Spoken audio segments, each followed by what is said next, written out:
নবী মুহাম্মদ রাসূলুল্লাহ সাল্লাল্লাহু আলাইহি ওয়াসাল্লাম বলেন, আমার মা বোনেরা কান ফেলে শুনেন, তোমাদের পথে এখন ওয়াজ শুরু হয়ে যাবে।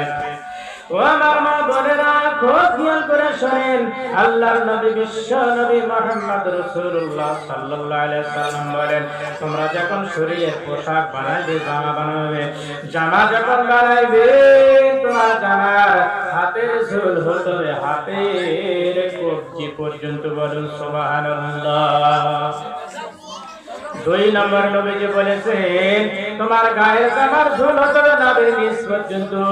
কিন্তু এখন দেখা যায় বাজান থ্রি কোয়ার্টার জামা ব্যবহার করে। কি কোয়ার্টার? Three quarter. কিছুদিন পরে দেখবেন 2 কোয়ার্টার, কিছুদিন পরে দেখবেন 1 কোয়ার্টার, কিছুদিন পরে শুনবেন 9 কোয়ার্টার। আমার ভাইয়েরা, আমার বন্ধুগণ, 3 নম্বর বিশ্ব নবী বলেছেন, আমার মা বোনেরা যখন ঘর থেকে বের হবে, মাথায় কাপড় দিয়ে বের হতে হবে। আল্লাহ রাব্বুল আলামিন কোরআনুল কারীমে সুন্দর করে জানিয়ে দিয়েছেন, ওয়াকারনা ফি বুয়ুতিকুন্না ওয়ালা তাবাররাজনা তাবাররুজাল জাহিলিয়াতিল উলা। এ মেয়েরা, তোমরা ঘরের মধ্যে থাকো, ঘরের পরিবেশে থাকো। ঘর থেকে যখন বের হবে, জাহিলিয়াতের মেয়ের মতো সাজগোজ করে বের হওয়া যাবে না। হুকুম কার? পর্দার সহিত ব্যবহার করা লাগে, পর্দার সহিত বের হতে হবে। এবার ভেবে দেখো, বসে নিরালায় শান্তি কেন নাই রে দুনিয়ায়, গজব কেন রে দুনিয়ায়। এবার ভেবে দেখো, বসে নিরালায় শান্তি কেন নাই রে দুনিয়ায়, গজব কেন রে দুনিয়ায়। মাথায় কাপড় দেয় না নারী, বুকে পিঠে দেয় না শাড়ি। মাথায় কাপড় দেয় না নারী, বুকে পিঠে দেয় না শাড়ি। বেহায়া বেশরম নারী চলছে বেপরদায়, শান্তি কেন নাই রে দুনিয়ায়, গজব কেন রে দুনিয়ায়। কথা বলেন ঠিক কিনা? কথায় কাজে ব্যবহারে খাঁটি মুসলিম নাই রে দেশে, কথায় কাজে ব্যবহারে খাঁটি মুসলিম নাই রে দেশে। মুসলিম চলে কাফের বেশে, কথায় কাজে ব্যবহারে বেদিন বোঝা যায়, শান্তি কেন নাই রে দুনিয়ায়, গজব কেন রে দুনিয়ায়। কথা বলেন ঠিক কিনা? জালিম হত্যা জারি যত, জমির আইল কাটে তত, অন্যর জমি ছোট করে। দেখেন না, আল কাটতে কাটতে এমন কাটে, অন্যর জমি ছোট করে, অন্যর জমি ছোট করে নিজেরটা বাড়ায়, শান্তি কেন নাই রে দুনিয়ায়, গজব কেন রে দুনিয়ায়। নিউ মার্কেটার গাউসিয়াতে যাচ্ছে নারী দলে দলে, নিউ মার্কেটার গাউসিয়াতে যাচ্ছে নারী দলে দলে। নারীর জ্বালায় পুরুষদের, নারীর জ্বালায় পুরুষদের চলা বড় দায়, শান্তি কেন নাই রে দুনিয়ায়, গজব কেন রে দুনিয়ায়। কথা বলেন ঠিক কিনা? আমার মা বোনেরা যারা পর্দা অন্তরাল বসেছেন, মা খুব খেয়াল করে শুনবেন, আল্লাহ রাসূল বলেছেন, তোমরা যখন ঘর থেকে বের হবে, মাথায় কাপড় দিয়ে বের হতে হবে। 4 নম্বরে রাসূল বলেছেন, বিশ্বনবী বলেছেন, বুকের উপর একটা মোটা কাপড় ব্যবহার করা লাগবে। ভাইজান খুব খেয়াল করে শুনেন, ও আমার মা বোনেরা। 5 নম্বর বলেছেন যে জামা তৈরি করবেন, জামার গুদাম হতে হবে, জামার গুদাম হতে হবে 9টা। কিন্তু এখন দেখা যায় 9টা খুঁজে পাওয়া যাবে কিনা তাও সন্দেহ আছে। জামার গুদাম হতে হবে 9টা। ভাইজান 6 নম্বর রাসূল বলেছেন, স্বামী স্ত্রীকে সালাম দিবে, স্ত্রী স্বামীকে সালাম দিবে। স্বামী স্ত্রীর সালাম দেওয়া শুরু করে, ওই বাড়িতে রহমত বরকত নাজিল হবে। বলুন সুবহানাল্লাহ।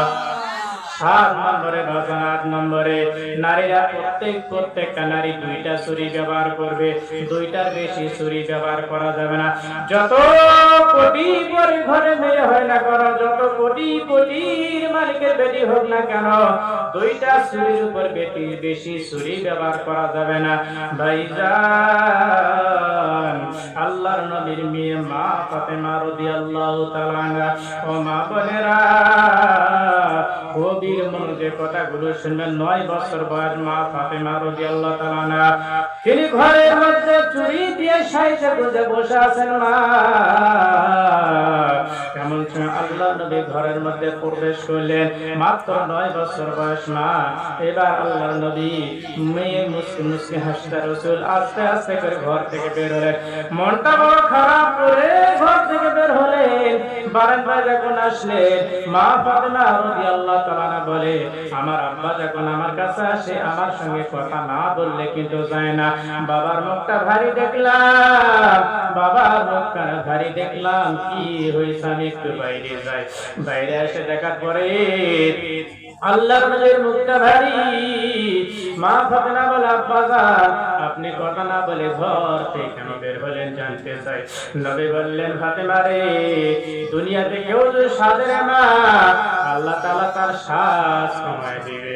দুনিয়াতে কেউ যদি মা সাজে না, আল্লাহ তাআলা আখিরাতে তার শ্বাস কমিয়ে দিবেন। মা সঙ্গে সঙ্গে মা ফাতেমা রাদিয়াল্লাহু তাআলা আনহা দুটা চুড়িগুলো হাত থেকে খুলে মাটিতে যখন ফেলে দিলেন, সঙ্গে সঙ্গে আল্লাহর নবী বিশ্ব নবী মুহাম্মদ রাসূলুল্লাহ সাল্লাল্লাহু আলাইহি সাল্লাম চুড়িগুলো হাতে তুলে নিলেন। নেওয়ার পর জামার পকেটের মধ্যে যখন রাখলেন, মা ফাতেমা বললেন, আব্বা জান, আপনি মাত্র বললেন দুনিয়াতে কেউ যদি সাথে না, আল্লাহ তাআলা আখিরাতে তার শ্বাস কমিয়ে দিবে। এজন্য আমি চুড়ি কেন ফেলে দিলাম, আপনি কেন জামার পকেটের মধ্যে নিলেন জানতে চাই। রাসূল বলেন, ফাতেমা, এই চুড়ি দিয়ে মা তোমার নাকের ফুল, গায়ের দুল, গলার মালা বানিয়ে দেব। মা, এই চুড়ি দিয়ে তোমার নাকের ফুল, কানের দুল, গলার মালা বানিয়ে দেব। ফাতেমা বললে, ইয়া রাসূলুল্লাহ, বাজান, আপনি চুড়ি ফেলে দাও, আপনি তুলে নিলেন, কিন্তু গা ফুলের মালা, নাকের ফুল, কানের দুল, গলার মালা কেন বানিয়ে দিবে জানতে চাই। রাসূল বলেন, ফাতেমা, যখন তোমার বিয়ে হবে রে মা, যখন তোমার বিবাহ হবে, তখন তোমার নাকের ফুল, কানের দুল, গলার মালা বানায়া দেব। বলে সুবহানাল্লাহ। একমাত্র মেয়েরা স্বামীর জন্য সাজতে পারবে, অন্য কোন পুরুষের জন্য সাজা। মা বোনেরা, আর 9 নম্বরে শুনুন মা, যখন মা বোনেরা গোসল করবে, গোসল করার পরে একটা গামছা দিয়ে ওন্না দিয়ে ভাবে পেঁচায় পেঁচায় করে, পেঁচানোর পরে মাথার চুল পটাপট করে বাড়ি মারে। রাসূল বললেন, না, খবরদার এই ব্যবহার করবেন না। মাথার চুলে পটাপট চিরুনি দিয়ে মাথা হাঁচবে। রাসূল বলেন, সুবহানাল্লাহ। ও আমার মা বোনেরা, 9 নম্বরে ভালো করে শুনেন, কোন পুরুষ যদি নারীকে মারে, মেয়ে নারীকে স্ত্রীকে মারা যাবে না। কয় জায়গা মারা হারাম আপনারা জানেন? স্ত্রীকে স্বামী, স্ত্রীকে কয় জায়গা মারা হারাম জানেন না? বিয়ে করছেন কে? হুজুর যাই না, তাই বলে বিয়ে করবো না? বিয়ে তো করাই লাগবে। রাসূল বলেছেন, মা ভালো করে শুনেন, কোন নারীকে স্ত্রীকে যে মারতে যে না ফেলে যায়, রাসূল বলেছেন একটা উট জরিমানা দেওয়া লাগবে। কি দেওয়া লাগবে? হুজুর আমাদের টাকাই নাই, টাকা নেই মারবেন কেন? উট কিনতে পারবেন না। আমার ভাইরা, বন্ধুগণ, স্ত্রীকে 4 জায়গায় মারা হারাম। নাকে মারা হারাম, মুখে মারা হারাম, মাথায় মারা হারাম, হাতে ঘাড়ে মারা হারাম। তোমরা যদি মারতে চাও পিঠে মারবে, কিন্তু লাঠি তো নয়। ভয় দেখে আমরা বাড়ি যারা মারেন না, কারণ মহিলারা বেকা হাতে তৈরি, বেশি সোজা করতে গেলে কিন্তু ভাঙে যাবে। হুন্ডা লিবাসুল্লাহুম ওয়া আনতুম লিবাসুল্লাহুন্না। বলেন সুবহানাল্লাহ। স্ত্রী হলো স্বামীর পোশাক, স্বামী হলো স্ত্রীর পোশাক। রাসূল বললেন, আমার দুনিয়াতে 3টা জিনিস আমার কাছে প্রিয়, তার মধ্যে 1 নম্বর হলো নারী, 2 নম্বর নামাজ, 3 নম্বর সুগন্ধি। নবী নারীকে কত ভালোবাসে, স্ত্রীকে কত ভালোবাসে, খেয়াল করে শুনলেন বাজান।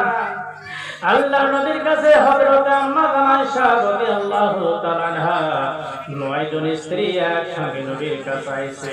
ও বাজার, খাদিজা রাদিয়াল্লাহু তাআলা আনহা যখন জীবিত ছিল নবীজি কোনোদিন বিবাহ করে নাই। খাদিজা মারা যাওয়ার পরে নবী আমার বিবাহ করেছে। আম্মা জান আয়েশা রাদিয়াল্লাহু তাআলা আনহা 9টা স্ত্রী এক জায়গায় আসার পরে একত্রিত হয়ে নবীকে বললেন, ইয়া রাসূলুল্লাহ, হাবিবাল্লাহ, নবীজি আপনি কোন স্ত্রীকে বেশি ভালোবাসেন? আপনি কোন স্ত্রীকে বেশি ভালোবাসেন? নবী বললেন, এখন যদি আমি কোন স্ত্রী না বলি